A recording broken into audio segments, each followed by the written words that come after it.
Ratchet and Clank is a series that rears its head every so often, and kinda wish it was more frequent to be honest. Or at least port the older games to something more recent than the PS3, that'd also be really nice. To get back on track to the video though, today we're going to rank all the platinum trophies for the series. First thing to note, none of these games have trophies, which is why they're not on the list, save you a comment. Now I do quickly want to note that I don't think any of these games are really difficult, which actually made the ranking harder than some of the other series I've done videos for. Last thing quickly, for some of the games they have multiple versions like the PS3 and the Vita, and I'll be taking both into account for the ranking. This is really only relevant for one game on this list, which I will mention when we get to it. Last thing for real, for those who may not be super familiar with the series, Challenge Mode is basically New Game Plus, so every time I say Challenge Mode, that's what it means. Without further ado, let's get on with ranking every Ratchet and Clank Platinum trophy from easiest to hardest, starting with...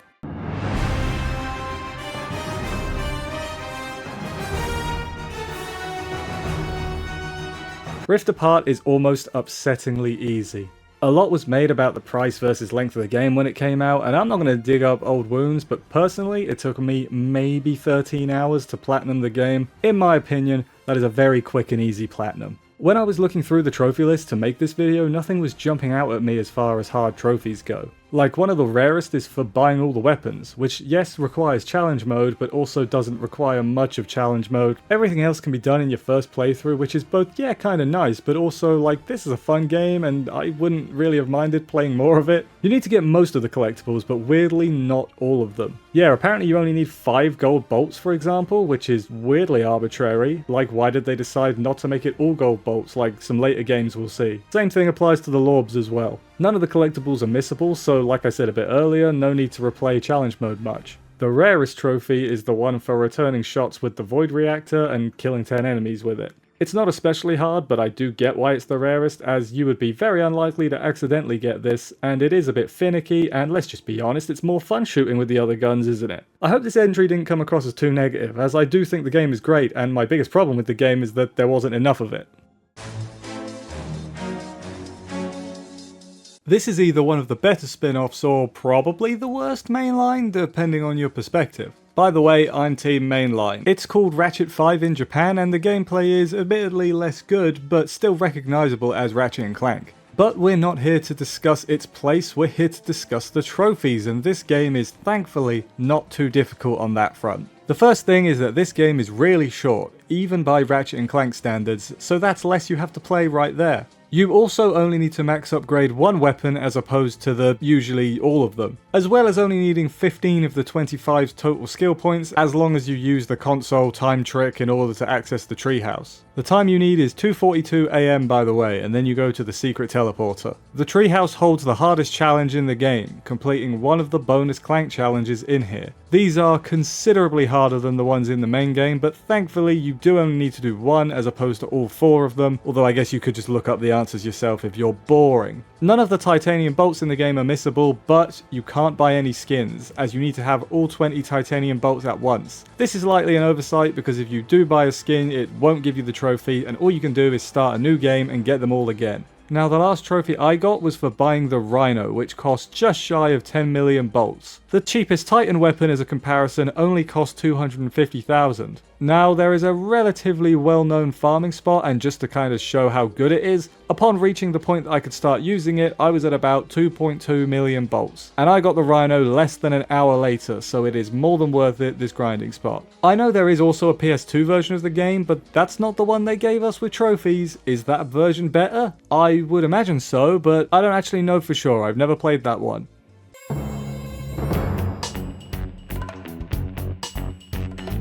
Clank's solo game, although it's not really solo but you get the point, is an interesting game. It does things a bit differently from your traditional Ratchet game, like more emphasis on stealth, and some of it lands, but other parts don't as much. When it comes to the Platinum Trophy, the game is generous at points, particularly with collectibles. You only need 20 skill points out of 65 so you can avoid particularly challenging ones. However, one of those you do need to get is Triple Platinum Record for its own trophy. For this you need to get a perfect in the first rhythm section of the game. Now despite this being the easiest of these sections, it is still very likely that you'll mess up given how long this section goes on for. Too long if you ask me. Not to mention it really feels like the game is telling me I pressed it wrong when I definitely pressed it right. Not a skill issue, it's the game's fault, not mine. Thankfully though, there is a way to make it a lot easier in this version of the game, and that is the save state or rewind feature. What I did is after completing a certain part, I would make a save so that if I did mess up, I wouldn't have to redo the whole challenge. Still takes some practice though, and this is the hardest trophy in the game. I'm just glad you don't need to perfect the later rhythm challenges as they add more buttons, which is just another thing you gotta worry about. You also need the majority of titanium bolts with 20 out of 23, but one thing that makes it easier is that you get 5 just by completing Ratchet's arena challenges. The rest are hidden in Clank sections. Only other thing to note is that you do need to at least start a challenge mode run to find an alien code and upgrade your weapon. The cheapest upgrade I saw was 400k, and I don't have any good grinding advice, I just played the game, keeping the multiplier at max until I had enough for the weapon. Overall, a pretty generous list. Not needing every collectible, with one somewhat challenging trophy near the start of the game, makes for a pretty fun list.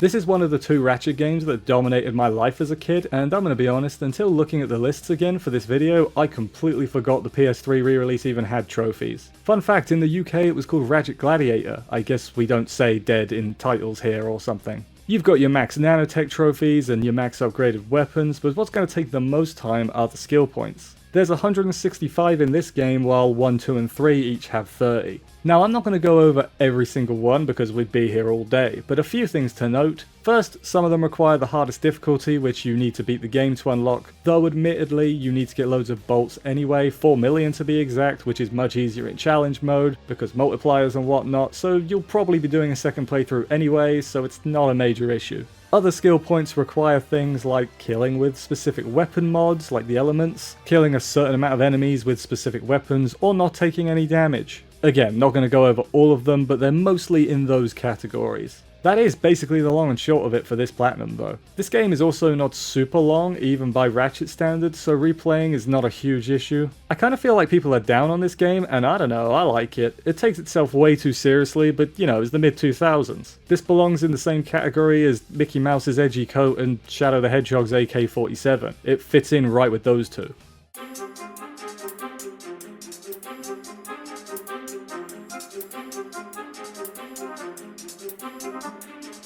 Gonna be real with you, I was 50-50 on whether to put this game or the next one higher, but this one is one of my favourite games ever made, and so I put it as easier as I just know it better and I like it more, and it's easier to play for me. That being said, God, I do love this game. This one was the other Ratchet game that I spent probably way too much time on as a kid, but it's great, so who cares? Platinum wise, the rarest trophy is for getting all the mega weapons, which requires challenge mode and basically just means to max upgrade your weapons. Other than that, you've got to do all 30 skill points. Now these are more varied than Deadlocked, despite there being way fewer of them. Again, I'm not going to go over all of them, but they're not super hard provided you know what you're doing. For example, one is for smacking the monkey around, which funnily enough is the first skill point that I got as a kid. There's also things like shooting down cameras, wrench-only challenges in the arena, or speedruns of the Quark vid comics. In addition to those speedruns, you also need to get all the tokens in each of the levels, and I quite like the minigame personally, but I think I might be in the minority there. For the most part, this is quite simple, though some of the tokens are hidden off the main path, and so you need to do a bit of exploration. There's also the titanium bolts hidden around in the game that you need to get, 40 of them in fact. If you use a guide, this is obviously easy, but if not, the one good thing is that from what I can tell, none of them are missable, so that's good.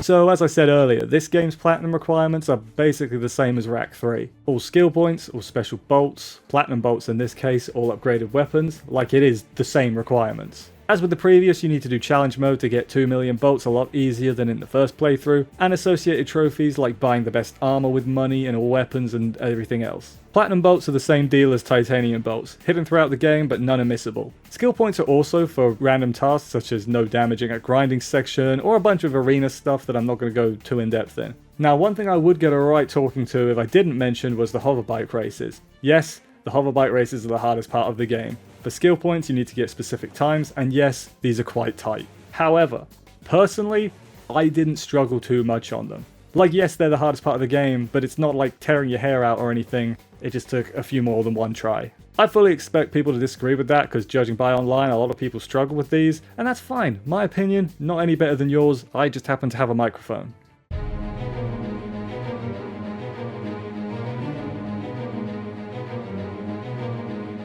Something about this game just feels really grand, and I can't put my finger on why, but I do love it. Side note, is the crack in time meant to be a play on like butt crack, like the old titles are all innuendos, or is that the same deal, or am I looking way too far into this? Anyway, platinum wise, there's no skill points to worry about, but I found there's just more substantial stuff to do instead. For example, there's a load of space missions to do in the open space. These aren't difficult and function as side quests as opposed to skill points in previous games, which are, let's be honest, just random tasks. There's also various collectibles such as gold bolts, the Zonai, and the Constructo mods. None of these are missable, so you can collect them at your leisure, plus there is an in-game map for collectibles you can get, which makes this a cakewalk. There's also a secret boss you can fight after getting all the collectibles, and I think that's neat. He's not especially hard, but secret bosses are cool, and I like when video games have them. You've also got to get all the weapons, but you've probably guessed that at this point. Finally, the game does require you to beat challenge mode for a trophy, so 2 full playthroughs are required, unlike previous games where you may have just needed half an extra playthrough, say. This is also the first game on the list with difficulty trophies, so you need to beat it on hard, though even on the first playthrough, hard is completely doable, let alone on your second challenge run. I really and ahed about whether this would go higher or lower than Rack 2, but I ultimately decided that this is higher because there's more you have to think about, plus requires the full second playthrough. In previous iterations of this list, people seemed stunned I didn't mention my blaster runs really hot. I wasn't aware this was something people really struggled with. Now I don't like doing this because it makes me out like I'm gloating over people, but this only took me a couple tries. Sorry to be that guy. Practice and you'll get there though. I believe in you.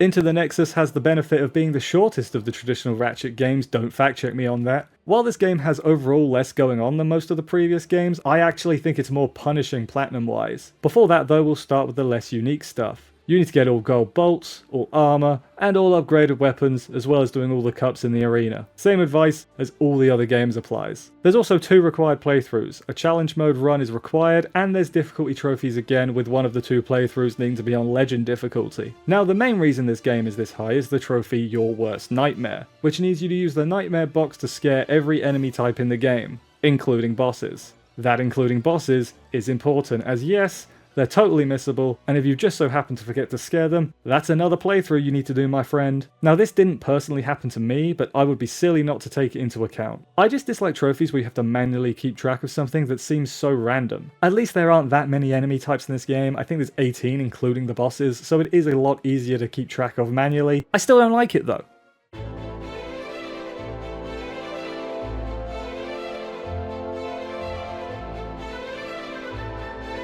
And so we arrive at Ratchet and Clank 1. Kinda. Technically, this is the game of the movie of the game. Remember the movie? No one seemed to like it, but I liked it, so go me, I guess. For the platinum, you need to, you guessed it, upgrade all the weapons, max out your health, and get all the gold bolts. There's also other collectibles like trading cards and brains, but the same strategy applies as the gold bolts. For trophies more specific to this game, never use auto hack for the trespasser puzzles. I like these, so I wouldn't be using auto hack anyway. There's also some hoverboard races, which I don't remember struggling with in this game, but they are probably the hardest trophies. Not the most annoying though. That honor goes to Death by Disco. Everything I said about Your Worst Nightmare applies here as well. You need to make every enemy type dance, including bosses. One missed enemy, and that's another playthrough, except this game is a lot longer than Into the Nexus, so it's one place higher. It's a flawless system. There's other miscellaneous trophies too, but Death by Disco is the star here. I suppose it could be worse, as you do need to do a challenge mode run anyway, but Quark help you if you miss one enemy, you will feel like a dum-dum.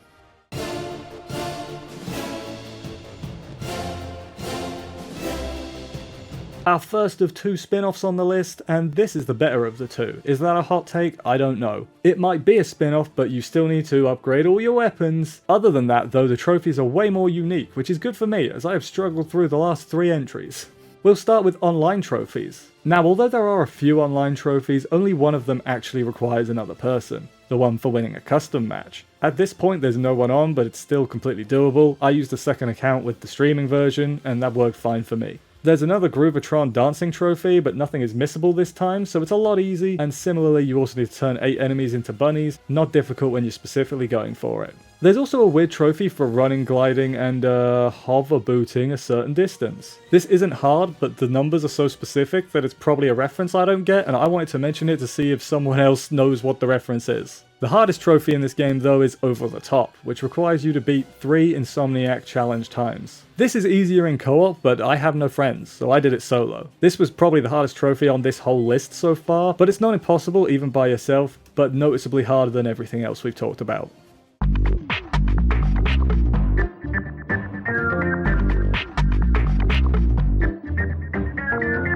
Now I love Ratchet 1, but boy can you tell it's the first game. For starters, there's no bolt multiplier in challenge mode, which basically defeats the point in challenge mode, but the money scaling is at least turned off for it. You have to get all gold bolts and all skill points again, but you don't have to upgrade your weapons because you can't. There's no weapon upgrading in this game. You do have to buy gold paint for them though, so there's that instead. But none of that is the reason this game is so high. Weirdly enough, it's all about the hoverboard racing. First, I will say that this is the hardest racing minigame in the series, and I don't think that's up for discussion personally. Do you remember at the start when I said both versions of a game would be taken into account?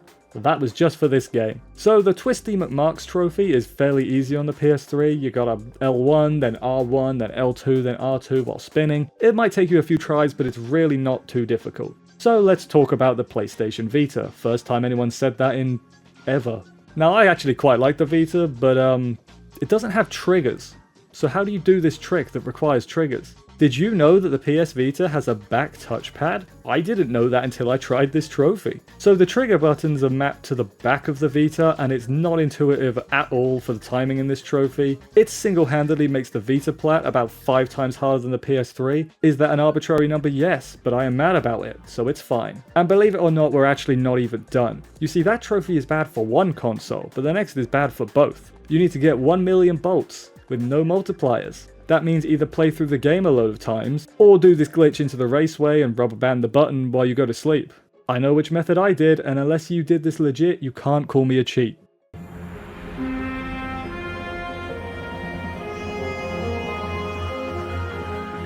Well, they can't all be winners, although they got first place, so I guess this game is a winner at something. I would say this is the only Ratchet game I actively dislike, including the ones that aren't on this list. I mean, it's just so boring. Am I the only one that thinks that? But we gotta stay on topic. The Platinum is at least fairly unique. No, wait, no, you need to upgrade all your weapons still. Last time I'm gonna say it. One wrinkle that's added to that in this game though is that each of the 4 characters has one exclusive weapon, and obviously you need to upgrade all of them. Another mind-boggling decision is that your bolts are also character specific, so you can't even just grind all the bolts you need with Ratchet, say, and then use them to upgrade the other characters' weapons. Oh, and you also need to get 1 million bolts, thankfully just with one character. There are online trophies, but all you actually need to do is start a game. So same as Full Frontal Assault, I just used a second account and got them really easily. There's also trophies related to the unique weapons and also for each stage. These range from pretty manageable to oh yeah, we're going to be here for a while, with a fair few being lower than 2% completion rate. What makes this even worse is that this game doesn't have a cutscene skip button.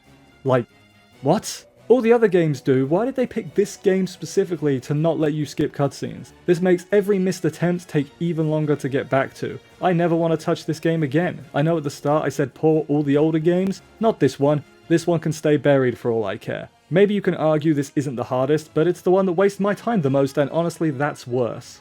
And that's the list. Did you agree? Did I put Full Frontal Assault too high or Cracking Time too low? Let me know all that and more in the comments, and while you're down there, press the like button and why not subscribe too, to make it easy to check out my other videos, both old and new. Didn't realise how samey the trophy lists were until I sat down to do the script, so hopefully you enjoyed me saying to upgrade your weapons a bunch. You won't forget it anytime soon. For now though, thank you for watching, hunt them tropes, and I'll see you next time.